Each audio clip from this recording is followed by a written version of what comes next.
নমস্কার বন্ধুরা, কেমন আছো তোমরা সবাই? আশা করি ভালো আছো। আমিও ভালো আছি। চলে এসেছি আমার চ্যানেলে আরেকটা নতুন রেসিপি ব্লগ নিয়ে। আজকে তোমাদের সঙ্গে আমি শেয়ার করব পনির মশলার রেসিপি। চলো তার জন্য কি করি দেখতে থাকো। মশালা পনির বানানোর জন্য প্রথমে আমি ছোট ছোট করে পনির কেটে নিয়েছি, পেঁয়াজ বেটে নিয়েছি, আদা রসুন বাটা নিয়েছি, আর এখানে টমেটো আর 10টা মতন কাজু আছে, 9টা 10টা কাজুকে একসাথে বেটে নিয়েছি। চলো এরপর শুরু করি পনির মশলা বানানো। রেসিপিটা কেমন লাগলো কমেন্ট করে অবশ্যই জানাবে। ভালো লাগলে একটা লাইক করে দিবে। আর যারা যারা আমার চ্যানেলটাকে সাবস্ক্রাইব করনি তারা অবশ্যই সাবস্ক্রাইব করে আমার পাশে থেকো। কড়া গরম হয়ে গেছে, এরপর আমি রিফাইন তেল দিয়ে দিচ্ছি। পনির আমি রিফাইন তেল দিয়েই বানিয়ে থাকি। তো চলো, তেলটা গরম হয়ে গেলে পনিরগুলোকে দিয়ে ভালো করে তেলটা গরম হয়ে গেছে, এরপর সব পনিরগুলো দিয়ে দিচ্ছি।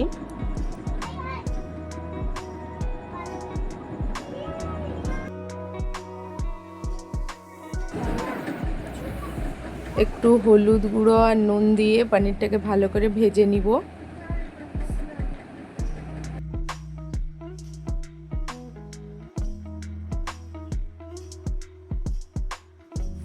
এই দেখো পনিরটা ভাজা হয়ে গেছে, এরপর পনিরটাকে উঠিয়ে নিচ্ছি।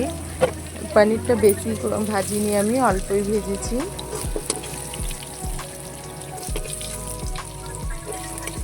এটার মধ্যে এখন গরম মশলা দিয়ে দেবো। লং দিয়েছি, ছোট এলাচ আর দারচিনি সব দিয়ে নিয়েছি।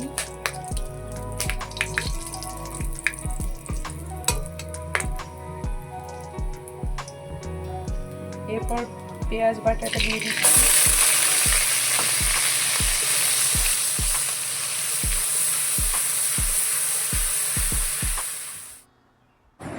পেঁয়াজটা অল্প ভেজে নিয়েছি, এরপর আদা রসুন বাটা দিয়ে দিচ্ছি। আদা রসুন বাটাটাকে অল্প ভেজে নিব।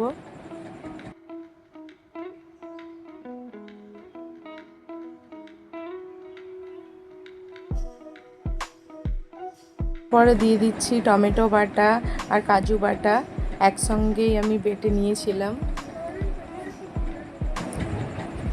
এগুলোকে ভালো করে ভেজে নিব।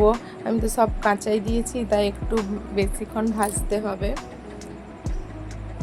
এরপরে ঘরে থাকা সব গুঁড়ো মশলাগুলো এক এক করে দিয়ে দিচ্ছি। প্রথমে দিলাম ধনে গুঁড়ো 1.5 চামচ, এরপরে দিচ্ছি লাল লঙ্কা গুঁড়ো 1 চামচ। বেশি ঝাল করব না, আমার বাচ্চারা খাবে তো, তাই কম ঝাল করি। এরপরে দিয়ে দিচ্ছি জিরে গুঁড়ো 1.5 চামচ মতন। তারপরে দিচ্ছি 1 চামচ কাশ্মীরি লাল লঙ্কা গুঁড়ো, রঙটা ভালো হবে তার জন্য। 1 চামচ হলুদ গুঁড়ো দিয়ে দিচ্ছি। এরপর ভালো করে মশলাটাকে ভেজে নিব। এই দেখো মশলাটাকে ভালো করে ভেজে নিচ্ছি।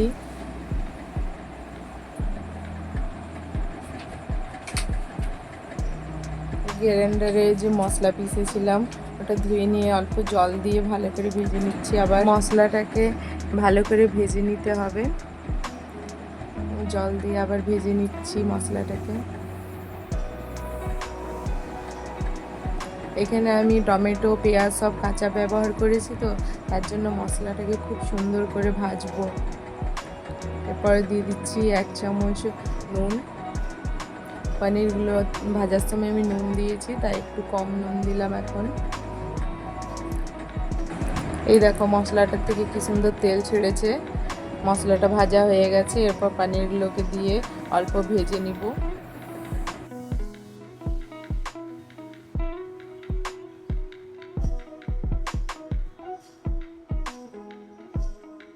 মশলাটার সঙ্গে পনিরগুলোকে ভালো করে ভেজে নিলাম, এরপর জল দিয়ে দিচ্ছি।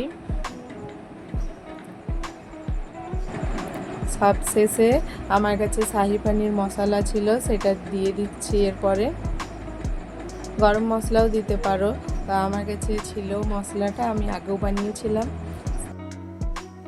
এরপর কিছুক্ষণ ঢাকিয়ে রেখে দেব, তাহলেই হয়ে গেল পনিরের তরকারি। এই দেখো ঝোলটা শুকিয়ে গেছে, পুরো মাখা মাখা হয়ে গেছে। আমি আর শুকনো করব না, এরপর নামিয়ে দেব। গ্রেভিটা দিয়ে ভাত বা রুটি খেতে খুবই ভালো লাগে। চলো গ্যাস বন্ধ করে দিলাম আমি।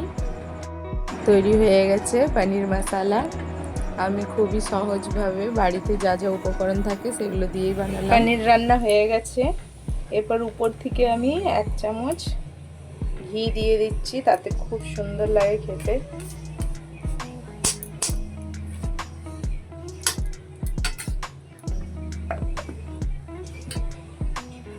ঘিটা গলে যাবে।